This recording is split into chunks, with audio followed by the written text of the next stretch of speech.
Hey guys, I'm Andrew and welcome to my first YouTube video and the first of my series, Road to £1 million. So to give a brief introduction about myself, I'm 28 years old. I'm working as a software developer in the finance industry in London, United Kingdom, and I have been investing for around 2 years now. So I'd consider myself an intermediate level investor, and I'm investing for the long term, so probably 30 years or so. My portfolio is composed of 60% ETFs and 40% individual stocks. I've kind of been inspired to make this series by Joseph Carlson, a YouTuber who I'll link in the description. He is one of the few YouTubers that's transparent about their losses and their gains. So a lot of YouTubers on this platform will only post their winners, and when they've lost a huge amount of money, they won't post anything. So he's one of the few people that actually does post that, and I kind of want to do a similar series whereby I try to achieve my goal of getting to £1 million, and also will post if I don't manage to achieve that. So I basically wanted to create this community in order to, celebrate or commiserate my wins and losses, depending on whether you want me to win or lose. Without further ado, let's get into the actual portfolio itself. Okay, so here we are. I use this app to track my investments, as my stocks and ETFs are divided across a few different platforms. It's called Delta, and it's only available on mobile, unfortunately. So that's why I've had to put it on the screen like this. I've put pound performance on the left and dollar performance on the right. Obviously, I live in the UK, so the pound performance is relevant, although for most international investors, you'll probably only care about the dollar performance. So that's why I've put it there for you. First thoughts, obviously, as you can see, the performance has been pretty underwhelming overall. And that's mostly thanks to 2022. 2021 was a much better year, but when you invest, you're obviously going to have some up years and some down years, and that's just part of the process.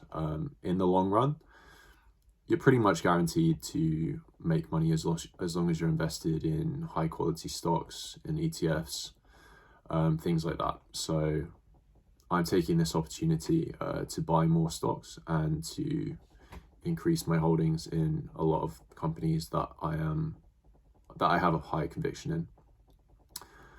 So basically 2022 has been rough because the Federal Reserve and other central banks have been raising interest rates to cool inflation. That basically makes stocks a lot less appealing from a risk-return perspective. And so the stock prices have basically been adjusted to reflect the interest rate increases. In particular, like technology stocks have been hit hard, and other growth stocks, as the market shifts away from speculative growth with returns in the far future and move to sectors like energy, banks, and other things that perform well in a higher interest rate environment.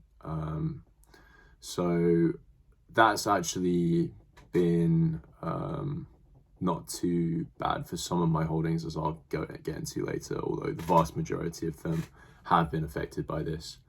And I'm sure you guys too, if you are owning any of the normal portfolio holdings.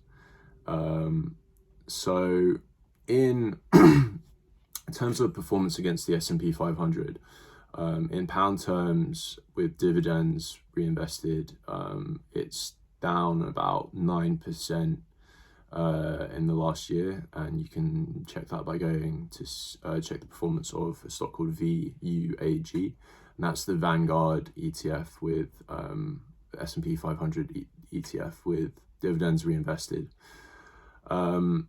And the S&P 500 is down about 18% in dollar terms. So I've slightly underperformed that. I would have been better off just to stick with one of those. one of the ETFs for those and just leaving it at that. But that's not quite as fun. So I've decided to try and pick some of my own stocks. And I have faith that I can try and slightly outperform it over the long run, but we'll see. The pound has obviously depreciated by a significant amount over the last year as well, about 9%. And that's improved the performance of my portfolio in pound terms at least. So all you GBP investors out there are probably grateful for that silver lining to the huge clouds that have been gathering this year. Okay, so I'll briefly take you through my individual holdings and give you my perspective on some of my biggest losses and why I'll be buying more through 2023. So I've held a decent chunk of FTSE 100 tracker ETFs since 2020 due to a belief that UK stocks are quite undervalued, and it's played out pretty well this year. And even though some describe the FTSE 100 as a 19th century index, this has actually turned out pretty well in its favor this year. We don't really have many technology stocks in the FTSE 100 at all. And we also have a lot of energy, banking, and high dividend paying companies. And a lot of these are performing very well in the current environment, whereas obviously speculative tech stocks are not. So yeah, obviously I have a big chunk of S&P 500. That's where pretty much all global growth has come from for the last decade, and I don't think that will change in the future. So that's obviously had a rough year, and I'll continue to hold it for the future. To mention, I hold about 60% ETFs, and those are basically baskets of stocks lumped into one, for those of you that don't know.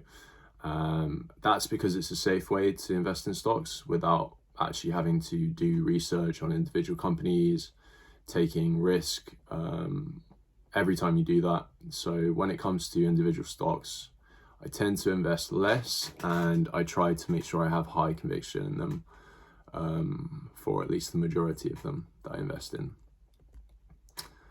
So here are my individual stocks. I'll preface it with saying that a lot of the performance percentages are incorrect, and that's just due to buys and sells throughout the year, also stock splits, and that's just made the app bug out a bit, I think.